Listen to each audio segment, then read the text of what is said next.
Hi കൂട്ടുകാർ, അസ്സലാമു അലൈക്കും വറഹ്മത്തുള്ളാഹി തആല വബറകാതുഹു. 6ാം ക്ലാസ് വിദ്യാർത്ഥികൾക്ക് വാർഷിക എക്സാം വരുന്നത്.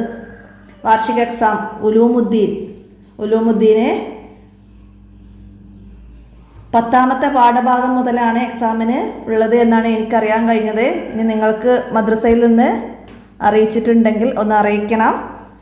നമുക്ക് 9ാമത്തെ പാഠം വരെ കഴിഞ്ഞ എക്സാമിന് ചോദ്യങ്ങൾ വന്നതാണ്. അപ്പോൾ എല്ലാവരും മനസ്സിലാക്കാം, ഉപകാരപ്പെടുത്താൻ ഇംഗ്ലീഷ് മീഡിയം സ്കൂൾ മദ്രസയുടെയും ബോർഡിംഗ് മദ്രസയുടെയും 6ാം ക്ലാസ്സിലെ വിദ്യാർത്ഥികൾക്ക് ഉപകാരപ്പെടുത്താവുന്നതാണ്. അപ്പോൾ നമുക്ക് പാഠത്തിൻ്റെ ഒരു ചെറിയ റിവിഷനും കൂടിയാണ് ഞാൻ ഇതിൻ്റെ കൂടെ പറയുന്നത്. നമുക്ക് ചോദ്യങ്ങൾ നോക്കി ഉത്തരങ്ങളൊക്കെ മനസ്സിലാക്കാം. ശരിയുത്തരം കോളത്തിൽ ശരിയപ്പെടുത്താനാണ്. ഇത് സത്യവിശ്വാസിയുടെ ജീവിത രീതിയാണ്. ഏതാണ് സത്യവിശ്വാസിയുടെ ജീവിത രീതി? നമ്മൾ പഠിച്ചിട്ട് ലാ തുൽഖൂ ബി ഐദീക്കും ഇല തഹ്ലുക എന്ന പാഠത്തിൽ ഇത് സത്യവിശ്വാസിയുടെ ജീവിത രീതിയാണ്. മിതവ്യയം, പരിസ്ഥിതിയുടെ നാശത്തിന് ഇരയാക്കുന്ന കാര്യങ്ങളിൽ പ്രധാനപ്പെട്ടതാണ് ധൂർത്ത്. ആവശ്യത്തിലധികവും തൻ്റെ കഴിവിൻ്റെ പരിധിയിലപ്പുറവും ഹറാമായ കാര്യങ്ങൾക്കും പൊങ്ങച്ചത്തിനു വേണ്ടി ചെലവഴിക്കലാണ് ധൂർത്ത്. അല്ലാഹു തആലയും റസൂൽ സല്ലല്ലാഹു അലൈഹി വസല്ലം വെറുക്കുന്ന സ്വഭാവമാണ് ധൂർത്ത്. മിതവ്യമാണ് സത്യവിശ്വാസിയുടെ ജീവിത രീതി. മനസ്സിലാക്കുക. അടുത്തതാ, ഫത്വ കൊടുക്കാനുള്ള അനുവാദം ലഭിക്കുമ്പോൾ ഇമാം ഷാഫി റളിയല്ലാഹു അൻഹുവിൻ്റെ വയസ്സ് എത്രയായിരുന്നു? 15ാം വയസ്സിലാണ് ഫത്വ കൊടുക്കാനുള്ള അനുവാദം ലഭിച്ചത്, 15ാം വയസ്സിൽ. ഇനി ഖിയാമത്ത് നാൾ അടുക്കുമ്പോൾ കുറഞ്ഞു പോകും. എന്താണ് കുറയുന്നത്? മതപരമായ അറിവ് കുറയും. പലിശ ഇടപാട് കൂടും. സ്ത്രീകളുടെ എണ്ണം കൂടും. നമ്മൾ ഖിയാമത്ത് നാളിൻ്റെ അടയാളങ്ങൾ, ചെറിയ അടയാളങ്ങളും വലിയ അടയാളങ്ങളും പഠിച്ചിട്ടുണ്ട്. അപ്പം അത് നന്നായി മനസ്സിലാക്കണം. ഇതേപോലെ കൂടുന്നതും കുറയുന്നതൊക്കെ ചോദ്യം വരും. അടുത്ത എന്താണ്? ജനങ്ങൾക്ക് പൊതു അവകാശമില്ലാത്ത വസ്തു. ജനങ്ങൾക്ക് പൊതു അവകാശമുള്ള വസ്തുവാണ് വെള്ളം, തീ, പുല്ല്. ഇത് പൊതു അവകാശമുള്ളതാണ്. പൊതു അവകാശമില്ലാത്ത വസ്തുവാണ് വസ്ത്രം. മനസ്സിലാക്കാം. അടുത്തത്, ഉസ്താദിൻ്റെ ഷർട്ട് കഴുകിയ വെള്ളം കൊണ്ട് ബർക്കത്തെടുത്തു. ആരായിരുന്നു? ഇമാം ഷാഫി റളിയല്ലാഹു അൻഹു. ഇമാം ഷാഫി റളിയല്ലാഹു അൻഹു ആണ് ഇമാം അഹ്മദ് ബിൻ ഹംബൽ റളിയല്ലാഹു അൻഹുവിൻ്റെ ഷർട്ട് കഴുകിയ വെള്ളം കൊണ്ട് ബർക്കത്തെടുത്തത്. അപ്പോൾ റബിയ റളിയല്ലാഹു അൻഹുവിന് സമ്മാനമായിട്ട് അഹ്മദ് ബിൻ ഹംബൽ റളിയല്ലാഹു അൻഹു ഷർട്ട് നൽകി. അപ്പോൾ റബിയ റളിയല്ലാഹു അൻഹുവിനോട് ഇമാം ഷാഫി റളിയല്ലാഹു അൻഹു പറഞ്ഞതാണ്, അത് നനച്ച വെള്ളം എനിക്ക് തരൂ, ഞാൻ അതുകൊണ്ട് ബർക്കത്തെടുക്കട്ടെ. മനസ്സിലാക്കട്ടാ. അടുത്തത് എന്താണ്? പഞ്ചസാര എന്നാണ് അർത്ഥം. പഞ്ചസാര എന്താണ്? മിൽഹു എന്ന് പറഞ്ഞാൽ ഉപ്പ്, ബസലുൻ ഉള്ളി, ശുക്കറുൻ പഞ്ചസാര. അപ്പോൾ പഞ്ചസാര എന്നാൽ ശുക്കറുൻ എന്നാണ്. നമ്മൾ അറബി ചാപ്റ്റർ പഠിച്ചിരുന്നു അല്ലേ, നെദ്ഹബു ഇസാബു എന്നുള്ള ആ പാഠത്തു നിന്നാണ് വന്നത്. അപ്പോൾ ആ പാഠത്തിൽ വേർഡ്സുകളൊക്കെ മനസ്സിലാക്കി പഠിക്കണം. നെഹുദു കിലോ അറാമാത്ത് മിൻ ശുക്കർ, 1 കിലോ പഞ്ചസാര. ഹംസു കിലോ അറാമാത്ത് മിനൽ അർസ്, 5 കിലോ അരി. ഉൽബത്ത് മിൽഹ്, 1 പേക്ക് ഉപ്പ്. അതൊക്കെ അറബിയിൽ എഴുതാനും അറബി തന്നിട്ട് അതിൻ്റെ അർത്ഥം എഴുതാനൊക്കെ ചോദ്യമായിട്ട് വരാം. അതൊക്കെ മനസ്സിലാക്കണം കേട്ടോ. അടുത്തത് നമുക്ക് ചേരുംപടി ചേർക്കാനാണ്. എന്താണ്? അസൂയാലുക്കളുടെ അടിയേറ്റ് രോഗബാധിതനായി. ആരായിരുന്നു? ഇമാം ഷാഫി റളിയല്ലാഹു അൻഹു ആണ് അസൂയാലുക്കളുടെ അടിയേറ്റ് രോഗബാധിതനായത്. Option B. അടുത്തത് എന്താണ്? ഹദീസ് ഗ്രന്ഥമായ മുസ്നദ് രചിച്ചത് ഇമാം അഹ്മദ് ബിൻ ഹംബൽ റളിയല്ലാഹു അൻഹു. Option E. മുസ്നദ് രചിച്ചതാണ് ഇമാം അഹ്മദ് ബിൻ ഹംബൽ റളിയല്ലാഹു അൻഹു. 10 ലക്ഷത്തിലധികം ഹദീസുകൾ മനഃപ്പാഠമാക്കി ഇമാം അഹ്മദ് ബിൻ ഹംബൽ റളിയല്ലാഹു അൻഹു. 7 ലക്ഷം ഹദീസുകളിൽ നിന്ന് തിരഞ്ഞെടുത്ത ഹദീസുകൾ ഉൾപ്പെടുത്തിയതാണ് മുസ്നദ് ഇമാം അഹ്മദ് ബിൻ ഹംബൽ റളിയല്ലാഹു അൻഹുവിൻ്റെത്. മനസ്സിലാക്കണം കേട്ടോ. അടുത്ത എന്താണ്? മലബാറിൽ മതപ്രബോധനം നടത്തി. ആരായിരുന്നു? മാലിക് ബിൻ ദിനാർ റളിയല്ലാഹു അൻഹു. Option A. മലബാറിൽ മതപ്രബോധനം നടത്തി. Option A. അടുത്തത്, കഫം പുടവ വിരിച്ചു അതിൽ കിടന്നു വഫാത്തായി. ആരായിരുന്നു? ഇമാം ഒസാലി റളിയല്ലാഹു അൻഹു. Option C. ഇമാം ഒസാലി റളിയല്ലാഹു അൻഹു. അടുത്തത്, ഹിദായത്തുൽ അദ്കിയ രചിച്ചത്. Option D. സൈനുദ്ദീൻ മഖ്ദൂം റളിയല്ലാഹു അൻഹു. Option D. സൈനുദ്ദീൻ മഖ്ദൂം റളിയല്ലാഹു അൻഹു ആണ് ഹിദായത്തുൽ അദ്കിയ രചിച്ചത്. ഇനി വിട്ട ഭാഗം പൂരിപ്പിക്കാൻ. അമലും ബിലാ ദിക്രിൽ മനീയത്തില ആസർ. ഓർക്കാതെയുള്ള അമലുകൾക്ക് പ്രയോജനം ഉണ്ടാവുകയില്ല. എന്തായിരുന്നു? മരണത്തെ ഓർക്കാതെയുള്ള അമലുകൾക്ക് പ്രയോജനമുണ്ടാവുകയില്ല. അടുത്തതാ, മഹ്ശറയിലെ ഒരു ദിവസത്തിന് ദുന്യാവിലെ 50,000 വർഷത്തിന്റെ ദൈർഘ്യമുണ്ടാകും. 50,000 വർഷത്തിന്റെ ദൈർഘ്യം. ഇമാം അഹ്മദ് ബിൻ ഹംബൽ റളിയല്ലാഹു അൻഹു ഹിജ്റ ഡേഷിൽ ബഗ്ദാദിൽ ജനിച്ചു. എന്നാണ്? ഹിജ്റ 164. ഹിജ്റ 164 ബഗ്ദാദിൽ ജനിച്ചു. ഇമാം അഹ്മദ് ബിൻ ഹംബൽ റളിയല്ലാഹു അൻഹു ഹിജ്റ 164 ബഗ്ദാദിൽ ജനിച്ചു. പ്രകൃതി സംരക്ഷണം ഡേഷിന്റെ കടമയാണ്. ആരുടെയാണ്? സത്യവിശ്വാസിയുടെ കടമയാണ്. പ്രകൃതി സംരക്ഷണം സത്യവിശ്വാസിയുടെ കടമയാണ്. യമനിൽ നിന്ന് ഡേഷ് ഉയരൽ ഖിയാമത്ത് നാളിന്റെ വലിയ അടയാളമാണ്. എന്താണ്? യമനിൽ നിന്ന് തീ ഉയരൽ ഖിയാമത്ത് നാളിന്റെ വലിയ അടയാളമാണ്. നമ്മൾ വലിയ അടയാളങ്ങൾ കുറേ പഠിച്ചിട്ടുണ്ട്. സൂര്യൻ പടിഞ്ഞാറ് നിന്ന് ഉദിക്കും, ദാബത്തുൽ അർള് പുറപ്പെടും, മഷ്രിക്കിലും മഗ്രിബിലും ജസീറത്തുൽ അറബിലും ഭൂമി പിളരും. എവിടെയൊക്കെയാണ് ഭൂമി പിളരുന്നത്? മഷ്രിക്കിലും മഗ്രിബിലും ജസീറയിലും ഭൂമി പിളരും. യമനിൽ നിന്ന് വലിയ തീ ഉയരും. ഇതൊക്കെ വലിയ അടയാളങ്ങളാണ്. ഖുർആൻ ഉയരും. എവിടുന്നൊക്കെ? ഹൃദയങ്ങളിൽ നിന്നും മുസഫുകളിൽ നിന്നും ഒക്കെ ഖുർആൻ ഉയരും. അതൊക്കെ മനസ്സിലാക്കണം. ഇതുപോലെ വരും. അടുത്ത എന്താണ്? ഉഫ്രാനക നിന്നോട് ഞങ്ങൾ ഡേഷ് തേടുന്നു. എന്താണ്? ആമന റസൂൽ വന്നിട്ടുണ്ട്. അതിൻ്റെ നക്റവ് വനഫുമ ഭാഗത്തുണ്ട്. നിന്നോട് ഞങ്ങൾ പൊറുക്കാൻ തേടുന്നു. ഉഫ്രാനക. അതുപോലെ ലാ തുആഖിദിന ഞങ്ങളെ നീ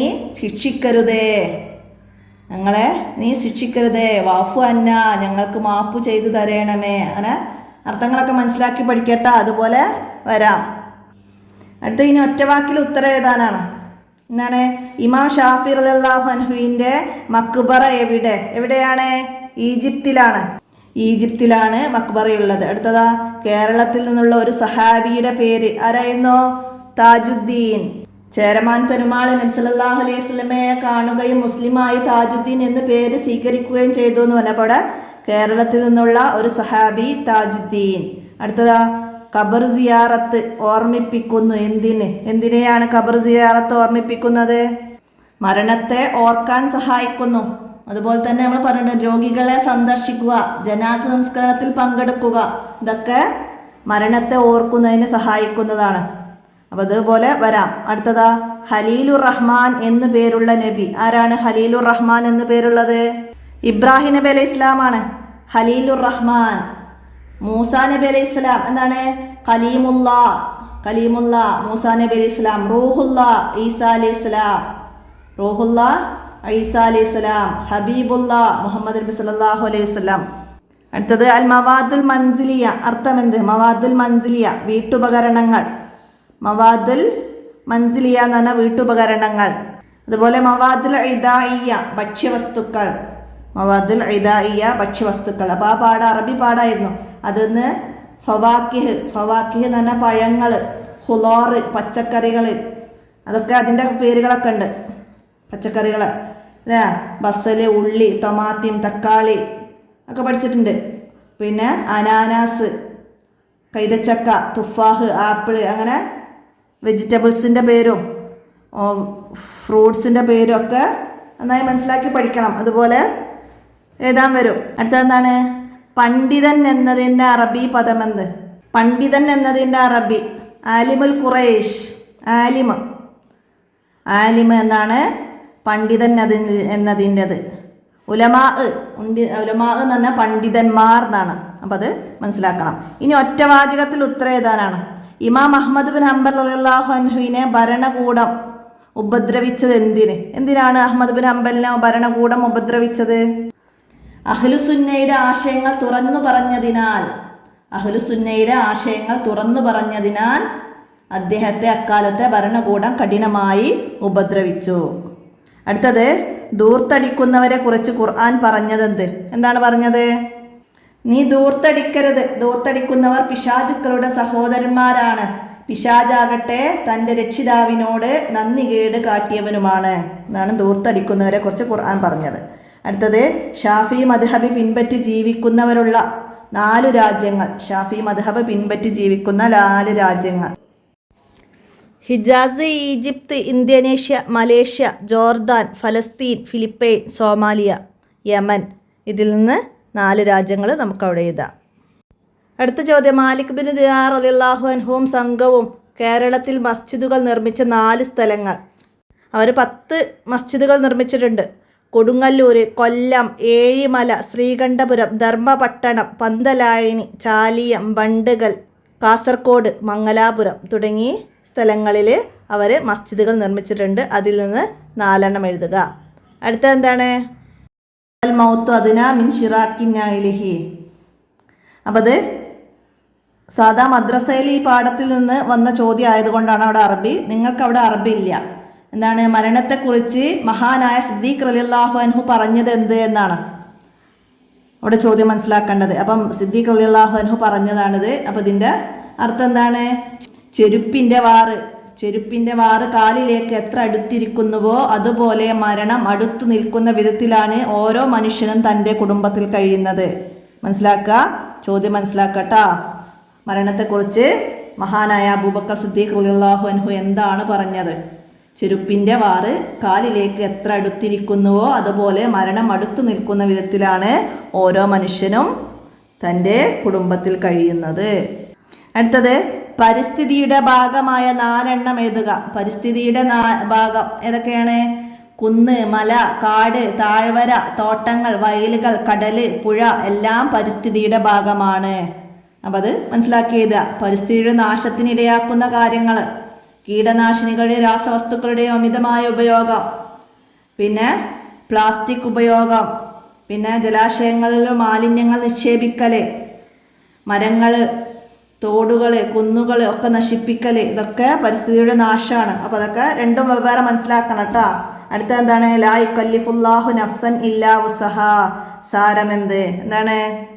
നമ്മൾ ആമൻ റസൂലിൽ നിന്ന് വന്നതാണ്. അപ്പോൾ അതവിടെ സാരം എഴുതാം. അപ്പോൾ നമുക്ക് ഇതുപോലെ വിട്ട ഭാഗം പൂരിപ്പിക്കാനും വരും. വാഫു അന്ന വാഫിർ ലനാ ഡാഷ് അന്ത മൗലാന മൻസുർന അൽ ഖൗമിൽ കാഫിരീൻ. അപ്പോൾ ഒക്കെ അങ്ങനെ നമുക്ക് പൂർത്തിയാക്കാൻ കഴിയണം. പിന്നെ ഖാലു സമീന വതഅന ഉഫ്രാനക റബ്ബന വഇലൈക്കൽ മസീർ. അപ്പോൾ അതുപോലെ വിട്ട ഭാഗം പൂരിപ്പിക്കാനും വരും. അല്ലാഹു തആല ഒരാളോടും അവൻ്റെ കഴിവിൽപ്പെടാത്തത് ചെയ്യാൻ കൽപ്പിക്കുന്നില്ല. അല്ലാഹു തആല ഒരാളോടും അവൻ്റെ കഴിവിൽപ്പെടാത്തത് ചെയ്യാൻ കൽപ്പിക്കുന്നില്ല എന്നാണ് അതിൻ്റെ അർത്ഥം വരുന്നത്. അടുത്തതിന് ഇമാം അഹ്മദ് ബിൻ ഹംബൽ റളിയല്ലാഹു അൻഹുവിൻ്റെ സൂക്ഷ്മതകൾ, അതുപോലെ ഖിയാമത്ത് നാളിൻ്റെ വലിയ അടയാളങ്ങൾ 2 തന്നിട്ടുണ്ട്. ഇതിലേതെങ്കിലും ഒന്നിനെക്കുറിച്ച് 5 വരി കുറയാതെ എഴുതാനാണ്. സാധാ മദ്രസയിൽ വന്ന ചോദ്യപേപ്പർ ആയതുകൊണ്ടാണിത്. അപ്പോൾ നിങ്ങൾക്ക് ഇനി അങ്ങനെ 2 വരുമോ ഇല്ലേ എന്നുള്ളത് നമുക്കറിയൂല. അപ്പോൾ നിങ്ങൾക്ക് എന്തായാലും ഇമാം അഹ്മദ് ബിൻ ഹംബൽ റളിയല്ലാഹു അൻഹുവിൻ്റെ സൂക്ഷ്മതയെക്കുറിച്ച് പഠിക്കാം.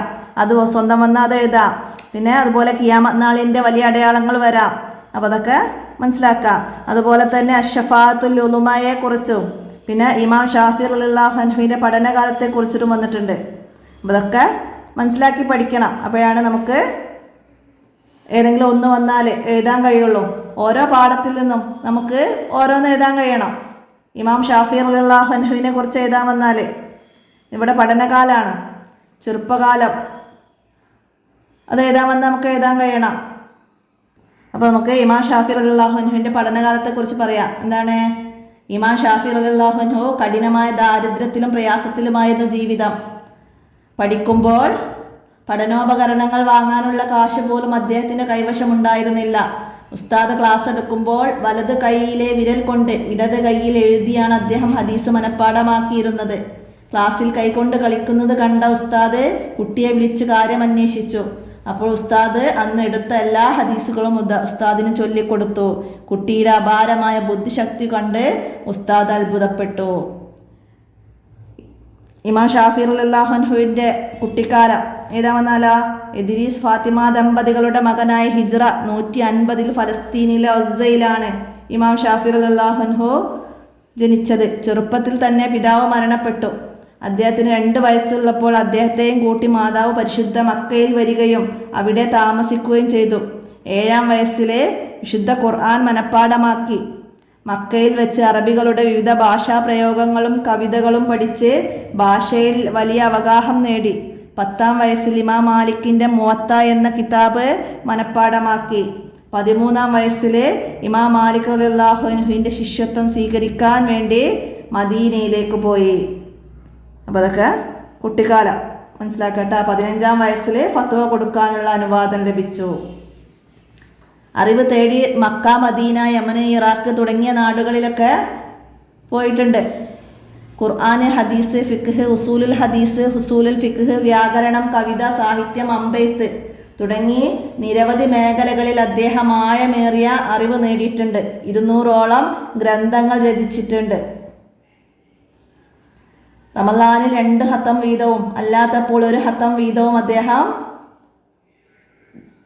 ചെയ്യാറുണ്ട് ദിവസവും. ശിഷ്യനായ റബിയ റളിയല്ലാഹു അൻഹു പറഞ്ഞിട്ടുണ്ട്. എന്താണ്? ഇമാം ഷാഫി റളിയല്ലാഹു അൻഹു രാത്രിയെ 3 ഭാഗമാക്കിയിരുന്നു. ഒരു ഭാഗം അറിവ് പഠിക്കുന്നതിനും, ഒരു ഭാഗം നിസ്കരിക്കാനും, ഒരു ഭാഗം ഉറങ്ങാനുമായിരുന്നു. ഇമാം ഷാഫി റളിയല്ലാഹു അൻഹുവിൻ്റെ ശിഷ്യന്മാരൊക്കെ കുറിച്ച് മനസ്സിലാക്കുക.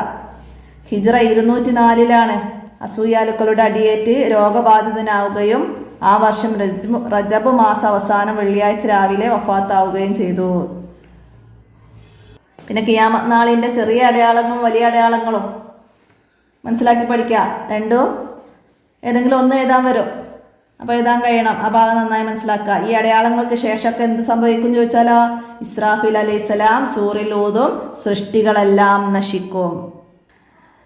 പരിസ്ഥിതിയുടെ സംരക്ഷണം എന്നതിനെക്കുറിച്ച് എഴുതാമെന്ന് നമുക്ക് എഴുതാൻ കഴിയണം.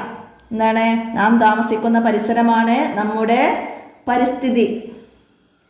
പരിസ്ഥിതി നാശത്തിന് ഇടയാക്കുന്ന കാര്യങ്ങൾ പ്രധാനപ്പെട്ടതാണ് ധൂർത്ത്. അതിനൊക്കെ കുറിച്ചൊക്കെ എഴുതണം. പിന്നെ മനുഷ്യർക്ക് വേണ്ടിയാണ് അല്ലാഹു തആല ഇവയെല്ലാം സൃഷ്ടിച്ചിരിക്കുന്നത്. പ്രകൃതിയുടെ സംരക്ഷണം സത്യവിശ്വാസികളുടെ കടമയാണ്. അനാവശ്യമായ മരങ്ങൾ മുറിക്കരുത്, കാട് നശിപ്പിക്കരുത്, കുന്നുകൾ ഇടിച്ചു നിരത്തരുത്, വയലുകളും പുഴകളും തോടുകളും മലിനമാക്കരുത്, അവ നശിപ്പിക്കുകയും ചെയ്യരുത്. കീടനാശിനികളുടെയും രാസവസ്തുക്കളുടെയും അമിതമായ ഉപയോഗം മണ്ണിനെയും ജലസ്രോതസ്സുകളെയും നശിപ്പിക്കും. പൊതുസ്ഥലങ്ങളിലും വഴികളിലും ജലാശയങ്ങളിലും മാലിന്യങ്ങൾ നിക്ഷേപിക്കരുത്. മരങ്ങൾ നട്ടുപിടിപ്പിക്കൽ സുന്നത്താണ്. മരങ്ങളും ഫലവൃക്ഷങ്ങളും നട്ടുപിടിപ്പിക്കൽ സുന്നത്താണ്. ജീവജാലങ്ങൾക്കും വെള്ളം ഭക്ഷണം നൽകലൊക്കെ പ്രതിഫലമാണ്. ഒരു മനുഷ്യൻ ചെടി നടുകയും അതിൽ നിന്ന് പക്ഷികളും ജീവജാലങ്ങളൊക്കെ ഭക്ഷിക്കാനിടയെന്നാൽ അത് അവന് സ്വതക്കയുടെ പ്രതിഫലമാണ്. ഇമാമു സുന്ന എന്ന പേരിൽ അറിയപ്പെട്ടത് ഇമാം അഹ്മദ് ബിൻ ഹംബൽ റളിയല്ലാഹു അൻഹു ആണ്. ഇവിടെ പറഞ്ഞ അഹ്മദ് ബിൻ ഹംബൽ റളിയല്ലാഹു അൻഹുവിൻ്റെ ജീവിതത്തിലെ സൂക്ഷ്മത. ദാനമോ പാരിതോഷികമോ അദ്ദേഹം സ്വീകരിച്ചിരുന്നില്ല. ഭക്ഷണം ലഭിക്കാത്തതിനാൽ അദ്ദേഹം ഒരിക്കൽ 3 ദിവസം പട്ടിണി കിടന്നിട്ടുണ്ട്. അതറിഞ്ഞ ഒരു പണ്ഡിതൻ റൊട്ടി ഉണ്ടാക്കി അദ്ദേഹത്തിന് നൽകി. ഭരണകൂടത്തിൽ നിന്ന് സമ്മാനം സ്വീകരിക്കുന്ന ആളായതുകൊണ്ട് അദ്ദേഹത്തിൻ്റെ റൊട്ടി ഇമാം സ്വീകരിച്ചില്ല. ഭരണകൂടം നൽകുന്ന സമ്മാനം സ്വീകരിക്കാൻ പാടില്ല എന്നായിരുന്നു ഇമാം അഹ്മദ് ബിൻ ഹംബൽ റളിയല്ലാഹു അൻഹുവിൻ്റെ വീക്ഷണം.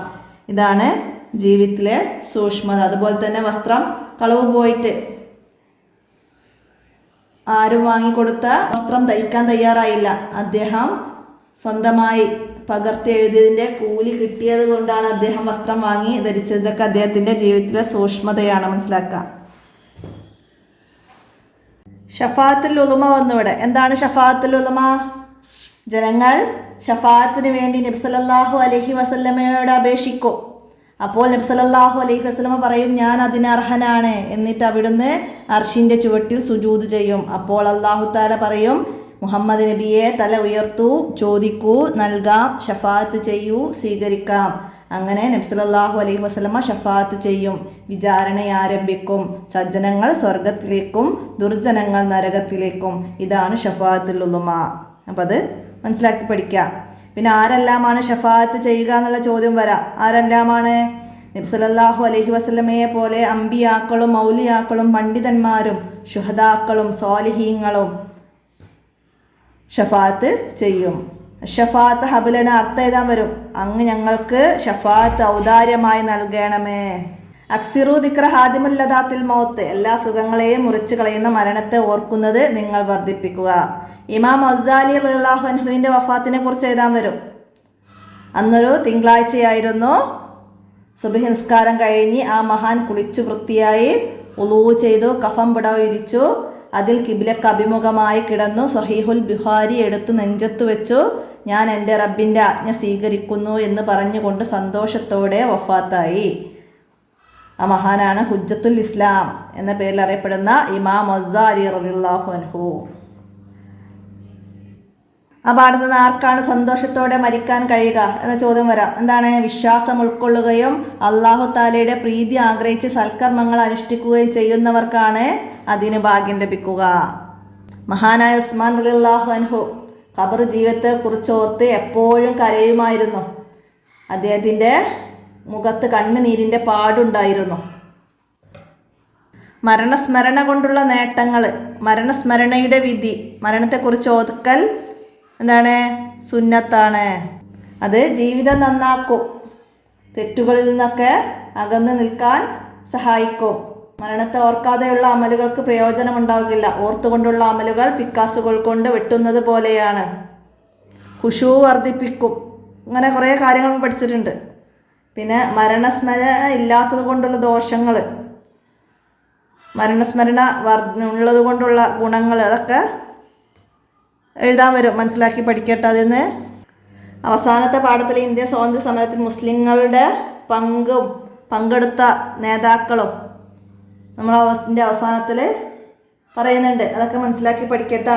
കേരളത്തിലെ ആദ്യകാല മതവിദ്യാഭ്യാസ സ്ഥാപനങ്ങൾ, ഓത്തുപള്ളികൾ, മസ്ജിദുകൾ, മതബൗദ്ധിക കേന്ദ്രങ്ങൾ, ഇതൊക്കെ മനസ്സിലാക്കട്ടാ. സ്വാതന്ത്ര്യലബ്ധിക്ക് ശേഷം വൈജ്ഞാനിക സാംസ്കാരിക പ്രവർത്തനങ്ങൾക്ക് നേതൃത്വം നൽകിയത് സമസ്ത കേരള ജമിയത്തുൽ ഉലമയാണ്. അത് മനസ്സിലാക്കുക. യൂറോപ്യൻ അധിനിവേശത്തോടെ മുസ്ലിങ്ങളുടെ പുരോഗതിക്ക് തടസ്സം നേരിട്ടു. യൂറോപ്യൻ അധിനിവേശത്തോടെയാണ് മുസ്ലിങ്ങളുടെ പുരോഗതിക്ക് തടസ്സം നേരിട്ടത്. അമുസ്ലിങ്ങളെ ഇസ്ലാമിലേക്ക് ആകർഷിച്ചത് എന്തായിരുന്നു? ഇസ്ലാമിൻ്റെ സൗന്ദര്യവും നീതിയതയും തുല്യതയും ജാതീയതയുടെയും തൊട്ടുകൂടായ്മയുടെയും ഇരകളായവർക്ക് അത്ഭുതമായി. അവരെല്ലാം ഉപേക്ഷിച്ച് ഇസ്ലാമിലേക്ക് കടന്നു വന്നു. അപ്പോൾ ഇത്രയും ഭാഗങ്ങൾ പാഠഭാഗത്ത് നന്നായി മനസ്സിലാക്കി പഠിക്കുക, ഉപകാരപ്പെടുത്തുക. വീഡിയോ കൂട്ടുകാർക്കൊക്കെ ഷെയർ ചെയ്ത് കൊടുക്കുക. നമുക്ക് അടുത്ത ചോദ്യപേപ്പറുമായി അടുത്ത വീഡിയോയിൽ കാണാം. അപ്പോൾ നിങ്ങൾക്ക് സാദാ മദ്രസയിലെ ദുറൂസുൽ ഇസ്ലാം 2 എന്ന് പറഞ്ഞ 5ാം ക്ലാസ്സിൻ്റെ ക്വസ്റ്റ്യൻ പേപ്പർ എല്ലാവർക്കും ഉപകാരപ്പെടുത്താവുന്നതാണ്. അതിലുള്ള ചോദ്യങ്ങളൊക്കെ മനസ്സിലാക്കി പഠിക്കാം. അതിൻ്റെ ലിങ്ക് തൊട്ട് താഴെ ഡിസ്ക്രിപ്ഷനിൽ ഞാൻ കൊടുക്കാം. നിങ്ങൾക്ക് ഉപകാരപ്പെടുത്താം. കൂട്ടുകാർക്കൊക്കെ ഷെയർ ചെയ്ത് കൊടുക്കാം. അസ്സലാമു അലൈക്കും വറഹ്മത്തുള്ളാഹി.